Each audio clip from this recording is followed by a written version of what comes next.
The Russian Revolution of 1917 was not just a shift in power, it was the opening of a dark chapter in human psychology. The Bolshevik secret police, known as the Cheka, were given unlimited authority to crush any opposition. They didn't just want to execute their enemies, they wanted to deconstruct them. In the damp basements of the Lubyanka and the frozen Gulags of Siberia, torture became an industrial process. They understood that the human body is a machine that can be broken, and the mind is a fortress that can be besieged. Today, we are opening the classified medical files of the Red Terror to analyze, from a biological perspective, the 5 most brutal methods used to break the human spirit. Method number 1, the glove. This technique was designed to exploit the extreme density of nociceptors, pain receptors, in the human hand. The victim's hands were forcibly immersed in boiling water. The goal was not to burn the flesh off immediately, but to denature the proteins connecting the skin layers.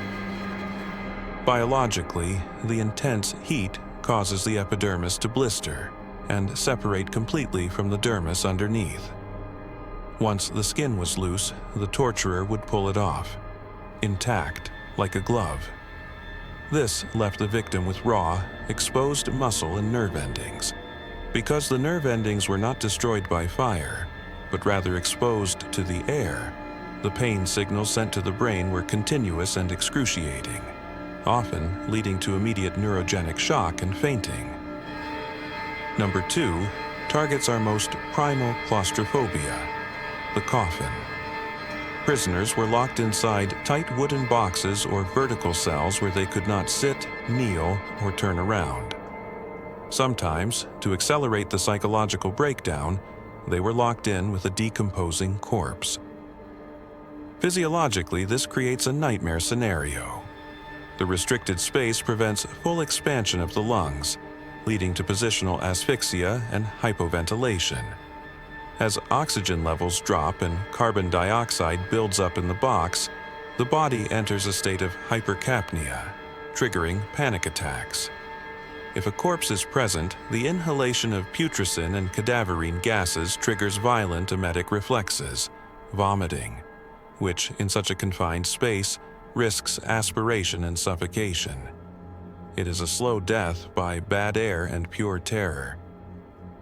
Number 3 plays on evolutionary fear. A metal bucket containing a live, starving rat is strapped tightly against the victim's abdomen. Heat is then applied to the bottom of the bucket using a torch or hot coals. This triggers a frantic survival instinct in the rodent. Trapped by the heat, the rat has only one direction to escape, through the soft tissue of the human stomach. The animal gnaws through the skin, the abdominal muscles, and into the intestines. Medically, this causes massive perforating trauma, sepsis from the introduction of bacteria into the abdominal cavity, and catastrophic internal hemorrhage.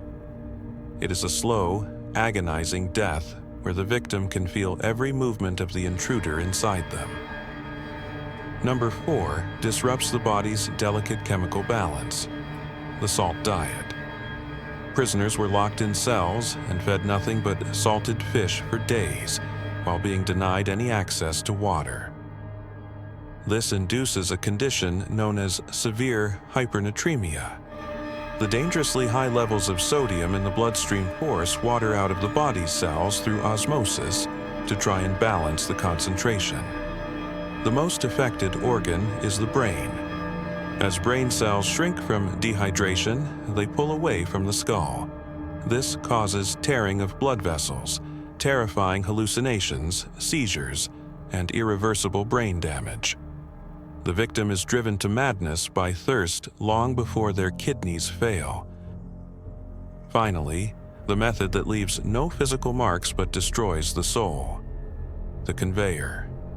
Interrogators worked in shifts, 24 hours a day to keep a prisoner awake for days, or even weeks.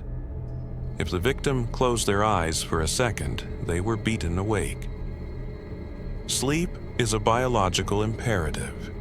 It is the only time the brain can flush out metabolic toxins. After 72 hours without sleep, the brain begins to malfunction. Paranoia sets in. After 96 hours, the line between reality and nightmare dissolves. The victim enters a state of psychosis, experiencing waking dreams. In this state of total cognitive collapse, the will to resist vanishes.